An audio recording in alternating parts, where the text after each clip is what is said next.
Hey guys, how y'all doing today? My name is Franchise Fanatic and welcome back to the channel. And today, if you guys, is a brand new Ninjago video. We are tackling the new Ninjago show, Ninjago Dragons Rising. We finally got a teaser trailer, and I do mean teaser trailer, of Season 1 Part 2. I freaking love Ninjago. It's probably my favorite franchise of all time, and you know how much I love Star Wars. I do really love Ninjago.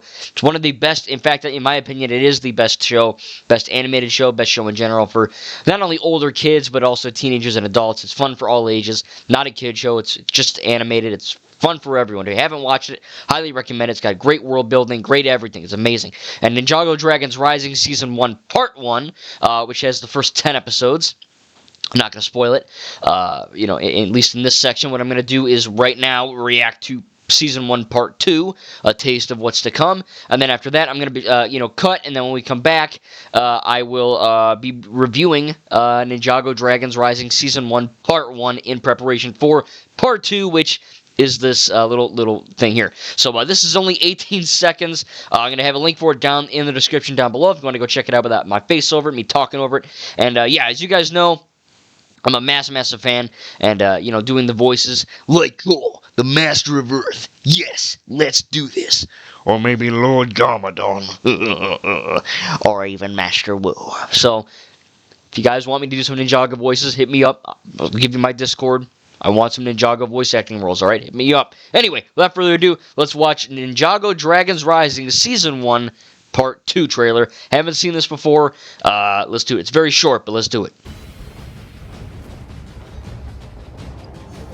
Okay. It looks awesome. Okay, there's no talking. I'm not a big fan of these.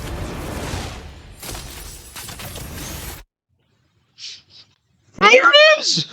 I'm not a big fan of the, trailer with no talking or whatever, so we're gonna go through this beat by beat. Got a shot in Ninjago City, looking pretty fresh. We got some dragons. It looks like we have, Aaron, I guess, in his, proper ninja suit. Because if you remember in the, what's it called? The theme song for Part 1, Aaron and Sora are in, their hoods. Or, Aaron's in, his yellow ninja gi or whatever. He's not even freaking wearing that in Season 1, Part 1. So this is, I'm assuming where that's gonna happen. It looks like Jay's dragon. Maybe. We have Zane's ice dragon. That's cool. So on the left we have Sora, on the middle we have Aaron, and then on the right we have Wildfire. Looks like they're kind of doing some kind of crazy tomb or whatever. Darn it. These trailers, man, they go by so freaking fast. Alright, let me see here. And pause. Okay, so there's a good shot. I don't know what this is. It looks like a door from Lord of the Rings or something. That's pretty cool. Glad to see they're going on adventures. Of course, Aaron's hood is down. Pretty cool. We have some kind of ninja.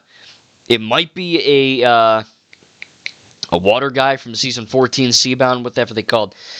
The Merlopians, I think that maybe it might be a Merlopian. He's got a sword, and that's a sick shot. He jumps and grabs the sword and swings down the line or whatever. That's cool. Got Kai kind of saving Wildfire from spikes or something, some kind of parkour thing. As you can see, the spikes are kind of moving inward. That's cool. This is crazy. We have Cole, what's seemingly Cole, in some kind of, I guess, rock mech creature thing. Cole has done this before in the show, but to what extent, I'm not too sure. So that's actually kind of cool. You can see that I'm not too big on the eyes. I don't know. It's kind of wonky, but it's cool. He's glowing, so that's clearly Cole with the lava thing. Remember from Day of the Departed when he went in the portal? The portal literally closed on his head, it cut him. That's why he has that scar. Looks like you got some Avatar-looking blue flowers. Kai and Wildfire are, I guess they're sliding down a thing. So that's cool. Oh, wait, hang on. See the spikes right here where my mouse is? I think it's a spike. Could be. It looks like a Sarlacc pit, honestly, from Star Wars. So they're falling in. That's cool. Another shot of them, avoiding death or something. Some kind of weird crystal. See, look, this is a cool trailer because it shows you what's going on, but there's no actual, effing plot. We're probably going to get a trailer closer to the release of this on Netflix or whatever.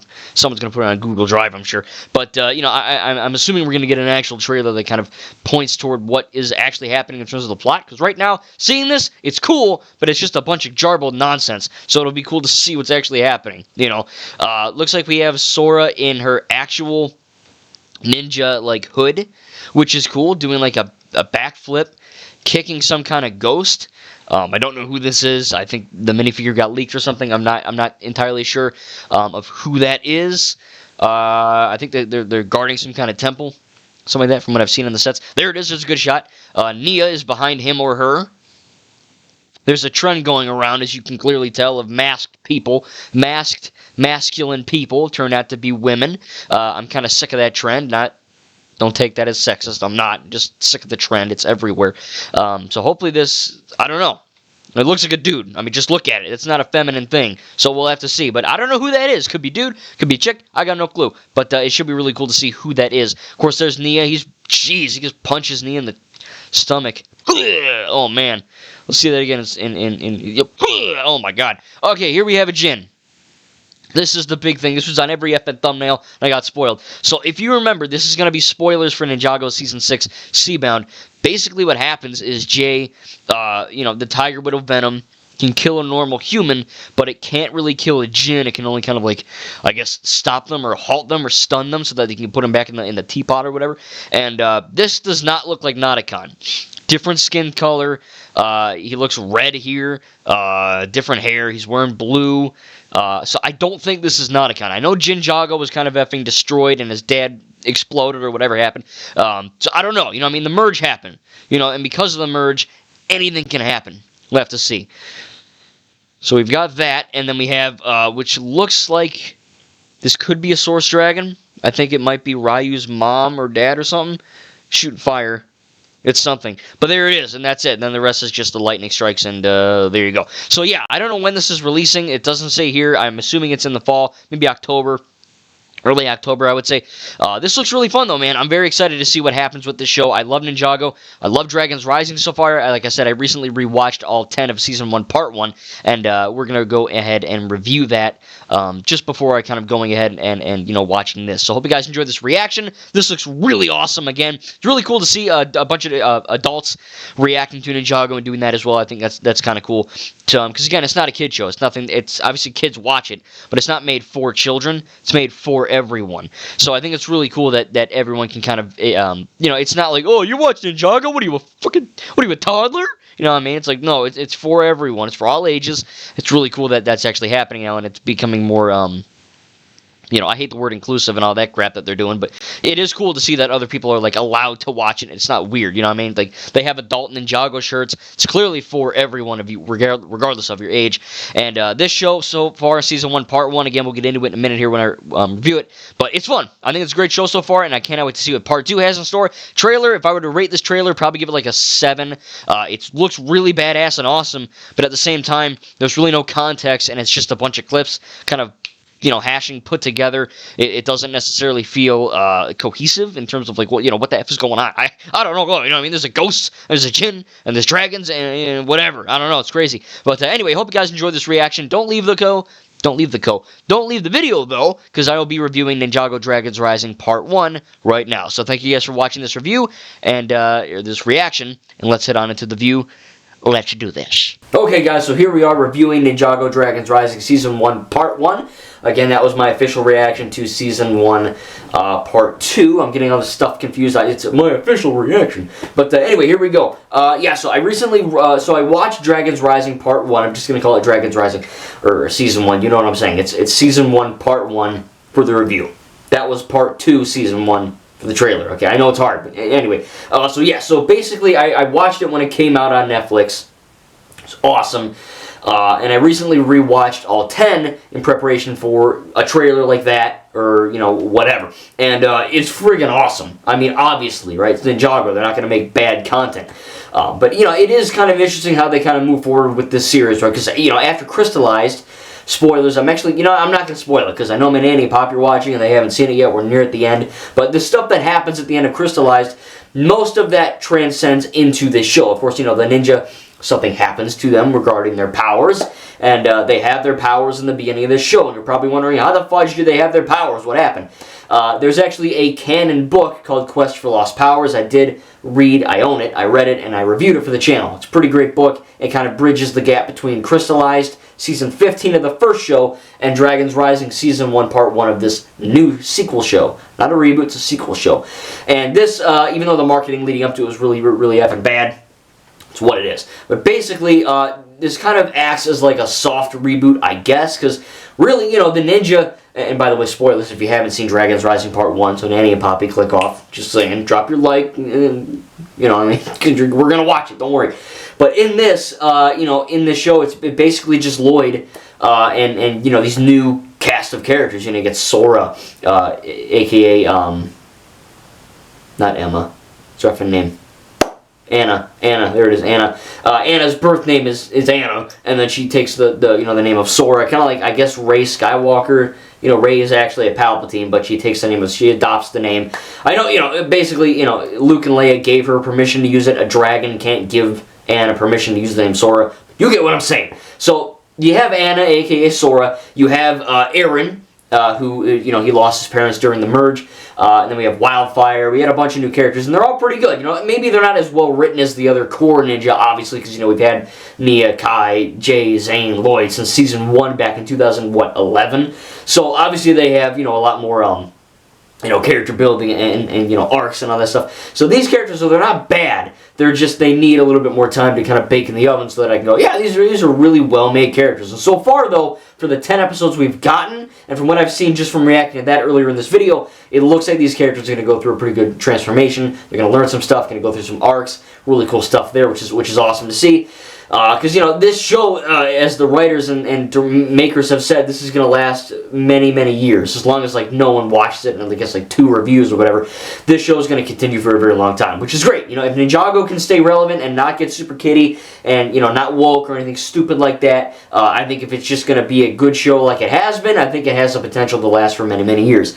But these new characters are a pretty good start. Of course, you happen the merge. The merge does happen, and kind of at the very beginning, stuff going nuts, and Aaron's like, I lost my parents, and his arc, I guess, is kind of wanting to live up to the potential of being a ninja, like his long time, it's like me meeting my favorite movie star, something like that. It's like the Aaron looks up to the ninja not only as idols and just like fans, but he kind of looks up to them as his parents, because his mom and dad, I don't know if they're dead or they're just kind of displaced somewhere across the 16 realms, because the merge happens like a giant earthquake. We don't really know what happened or because of the merge, why it happened, but basically every realm, the realm, the Madness realm, Chima, Cloud Kingdom, I think that's actually part of Ninjago, but whatever, all the realms, they all kind of coincided into each other and kind of mushed and meshed into each other. That's why they call it the merge, right? All the 16 realms merged into one big effing realm.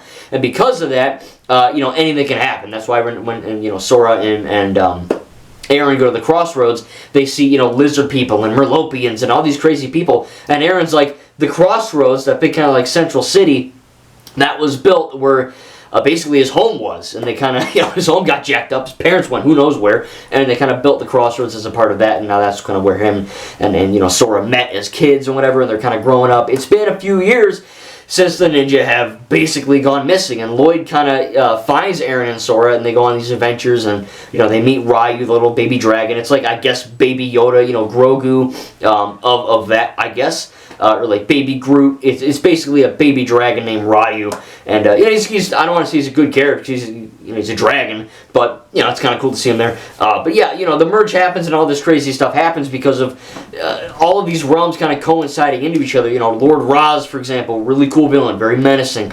I'm assuming he's from Chima. They haven't necessarily come out and said, yeah, that guy's from Chima, but we know he's an outsider. Queen or Lord Empress Beatrix, she's kind of the head of all of it in the realm of Imperium, which is where Sora is. And there's a lot of really cool, unique characteristics. I will say Sora is a better written character than Aaron. Aaron's arc is basically, as I said, he misses his parents, and he kind of sees a father figure in Lloyd and a family in the ninja, and he's kind of wondering, will I live up to the potential of my true heroes? And that's a good arc, and we'll see that kind of expanded upon in part 2, I'm assuming. But Sora, I think, did get a little bit more of a spotlight in terms of writing, because she's not just, a cool hacker chick with kitty cat ears and whatever.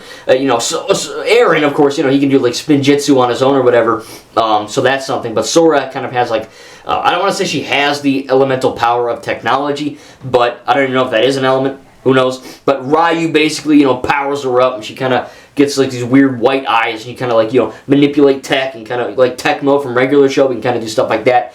And that's cool, but Sora's real backstory is basically revolving around the realm of Imperium, and how she's basically an outcast, and her name was Anna, and she was basically chastised and ostracized by her entire community. She's like, all right, I'm peace, I'm out, and she leaves, and because of that, she adopts the name Sora, which is the Imperium word for, I think, orphan, from the dragon named Sora.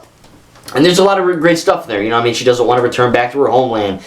She kind of has to go undercover. There's a lot of bad blood there, and I think that's kind of interesting to go towards as a character. Lord Raz, his motives aren't necessarily super duper clear. We're only in part 1 of season 1. Remember, this is part 2 of season 1. This isn't season 2, so we're still in season 1. And we're going to have to see what happens with Lord Raz. He kind of got a bit pissed off and kind of mucked over by Queen Empress Beatrix. We have Rapton or Rapton or Rapton, however it's pronounced. They do it differently. I'm going to say Rapton. It's funny. I saw a leak online that there were like lizard, like dinosaur, like Velociraptor minifigures, like bad guys, for this show. And I was rewatching it, and I swear to God, if I'm right, you owe me $1 million. Or everyone watching, at least.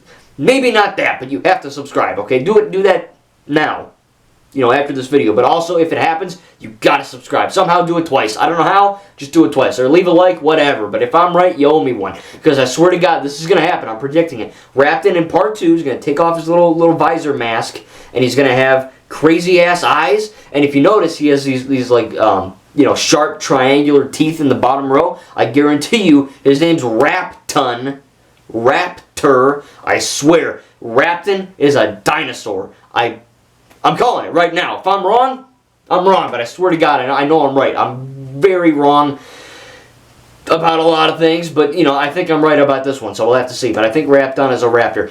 It just makes perfect sense, right? But he's all right. There's a few negatives with him, but in terms of overall positives, like I said, the animation, it's amazing. I won't even really touch on that because it's a given. It looks freaking awesome. It's the most vibrant Ninjago yet. The writing is great. The voice acting is, of course, spectacular. I will say that Aaron does sound a little bit like Jay. Every time I hear Jay, every time I hear, Aaron, I hear Jay from, like, the earlier seasons. I know he's voiced by, it's crazy because he's voiced by a black guy who also voiced the Skull Sorcerer, who's, like, the most whitest dude in the world. He's got, like, the most white paint ever. And he's also voicing, Aaron, which is cool. He's got great range. He's a good voice actor, but he does sound too much like Jay. That is a bit of an issue for me. I just keep hearing, even though it's not Jay, the voice actor, I don't know, I just hear Jay. But, there's a few negatives here or there regarding Rapton and all that, some of the humor. I will admit, a lot of the humor does land. I think a big problem with Ninjago, the first show,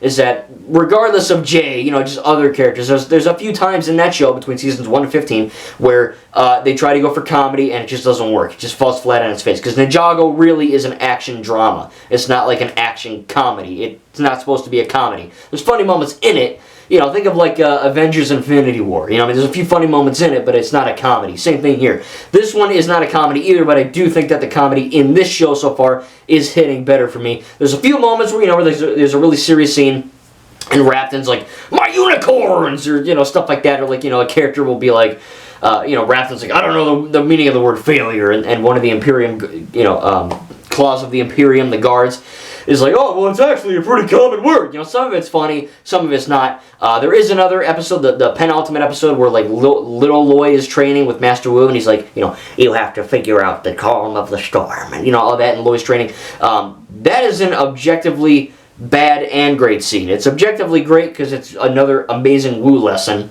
Really great writing, but it's also objectively bad, as in you can't argue it's not bad, because these morons totally effed up Lloyd.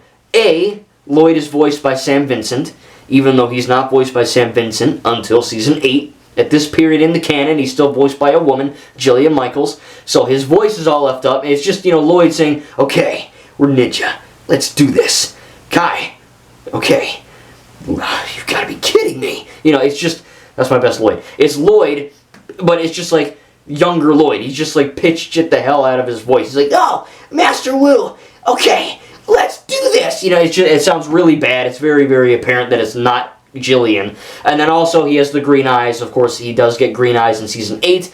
That's part of the canon. Part of the reason is because, of course, he's getting more powerful. In this segment in the thing, he doesn't have green eyes. He should have black eyes. He should be voiced by Jillian. It feels very lazy, and it is a failure on their part. Every time I watch it, I'm like, wow, this is a great scene. And then Lloyd talks. And then I see him, and I want to shoot him. You know, and he's like, God, man, what the heck's going on here? You know, it's not good. It's very, very bad. It just feels like they took the lazy way out. But that's really the only negative part, you know. A lot of this is really great. The writing is good, the comedy's good, the the animation's amazing. Everything about Dragons Rising Season 1 Part 1 so far is pretty good. Ends on a cliffhanger. I think it's really, really good writing. Some new lore is introduced where it doesn't contradict the old stuff. And again, this does feel like a good kind of spiritual successor where it doesn't feel like a fresh reboot. It is a sequel show, but it also has enough energy in it where, you know, there's new characters and new ideas and new realms and all that. It feels like a very fresh new idea in a, the exact same world. So tell me in the comments down below what you think about Ninjago Dragons Rising Season 1 Part 1. What do you like? What do you dislike? If I were to rate the show from a 0 to a 10 so far, I'd probably give it like a 9. A few of the negatives do take a few points off, but it's a very solid start. Do a pretty great show. And if you have seen, you've seen me react to it, but what do you think about the Ninjago Dragons Rising Season 1 Part 2 teaser? I know it's very short. We're probably going to get another one closer to the actual release, but tell me in the comments down below what you think. And yeah, man, Ninjago's amazing. Cannot wait to see it thrive. And can't wait to watch Part 2, hopefully in the fall, and I will be reviewing that as well. Thank you guys, and we'll see you in the next video.